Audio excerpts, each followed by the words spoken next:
अध्यक्ष महोदय, सचिव महोदय, विद्वान साथियों और आगामी भारत के भविष्य की युवा पीढ़ी, छात्रों छात्राओं, मैं आज आपके सामने जो आप कंपटीशन एग्ज़ाम की तैयारी कर रहे हो उससे संबंधित विषय पर चर्चा करूंगी। मैं मानती हूँ हालांकि आप पूर्ण विवेक से, कर्तव्य निष्ठा से आप तैयारी कर रहे होंगे। सबका अलग अलग लक्ष्य हो सकता है, कोई किसकी तैयारी कर रहा है, कोई किसकी तैयारी कर रहा है।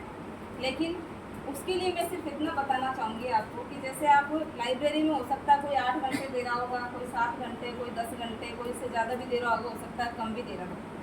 लेकिन मेरा जो अनुभव है मैं उसके आधार पर आपसे ये कहना चाहूँगी कि मायना ये नहीं रखता कि आप 10 घंटे पढ़ रहे हो या 8 घंटे पढ़ रहे हो या 7 घंटे पढ़ रहे हो।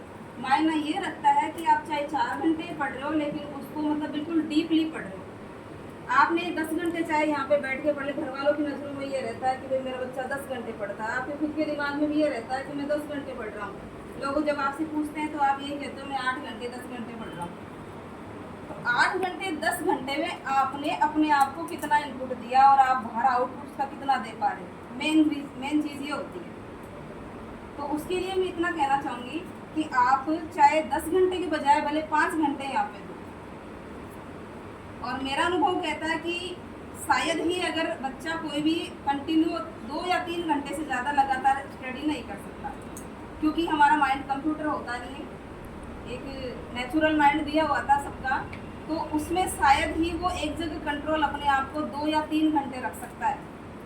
3 घंटे भी मैं तो ज़्यादा मानती हूँ। मेरे अनुभव के अकॉर्डिंग आप 2 घंटे स्टडी कीजिए, उसमें आपको फिर 15-20 मिनट का रेस्ट देना होगा, ब्रेक देना होगा, तब जाके आपके माइंड को थोड़ा रिलैक्स फील होगा और आप आगामी चैप्टर को और अच्छा क्लियर कर पाओगे, उसके लिए प्रिपेयर हो जाओगे। तो आप जो भी तैयारी कर रहे हो उसमें आप 1 घंटा 1.5 घंटा आप अपना रूटीन बना लो कि 2 घंटा पढ़ के फिर बाद में उसके बाद मुझे थोड़ा बहुत रेस्ट करना, फिर 2 घंटा पढ़ लो, फिर उसके बाद फिर आधे घंटे का 1 घंटे का आप जो भी रेस्ट करना चाहो वो कर सकते हो। जो भी चैप्टर आप पढ़ोगे उसको इतनी गहराई से पढ़ो कि आप उसको पढ़ करके दूसरे को पढ़ा सको, कितना आप अपने आप को प्रिपेयर कर पाओगे। ऐसा नहीं बस उसको रटते जा रहे हो। आप पढ़ो और प्रयास करो कि मैं इसी चैप्टर को अब दूसरे बच्चे को पढ़ा सकता हूँ या फिर मेरे साथी भाई है उसको क्लियर कर सकता हूँ। दूसरी चीज़, आपने एक सिद्धांत पढ़ा होगा शिक्षा मनोविज्ञान में, संपूर्णता का सिद्धांत। शिक्षा मनोविज्ञान जो पढ़ते हैं उनके तो आया होगा शायद चैप्टर में संपूर्णता का सिद्धांत। तो मैं तो कहना चाहूँगी कि आप सबसे पहले संपूर्णता के सिद्धांत के अकॉर्डिंग आपका जो सिलेबस दिया हुआ उसको पूरे को देखो। ये नहीं कि जैसे किताब ले ली उसको पकड़ लिया और रटते जा रहे हो, एक पेज पलटा, दूसरा पलटा, तीसरा पलटा और आप रटते जा रहे हो। सबसे पहले आप जो पूरा पाठ्यक्रम है उसको देखिए। एग्जाम चाहे आप कोई सा भी दे रहे हो, आप उसका सिलेबस देखो, सिलेबस में क्या चीज़ है उसको देखो क्लियर से, और फिर उसका डिवाइडेशन करो पहले आप कि जैसे संभावित डेट तो होती है एग्जाम की, भाई 6 महीने में या 7 महीने में संभावना तो दे ही पहले से ही, तो उसके अकॉर्डिंग आप अपने सिलेबस को पहले डिवाइड कर लीजिए कि भाई मैं इतना चैप्टर 1 महीने में क्लियर कर सकता हूँ और इतना चैप्टर अगले महीने में क्लियर। लेकिन ये नहीं सिर्फ एक बार की रीडिंग से कुछ नहीं हो सकता, आपको सिलेबस को कम से कम ज़्यादा भी नहीं तो 3 बार तो आपको उसको पढ़ना होगा।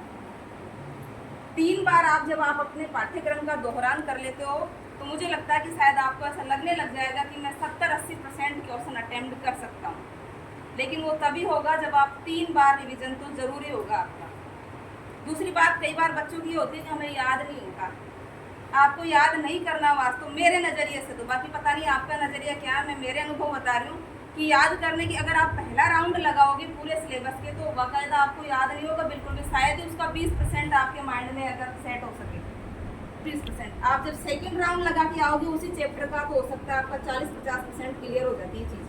और जब थर्ड राउंड लगा के आते हो आप कंपटीशन एग्जाम के लिए अपने आप को तैयार कर पाते हो। आपका फर्स्ट राउंड सेकंड राउंड तो केवल अपने आप को तैयार करने के लिए होता है।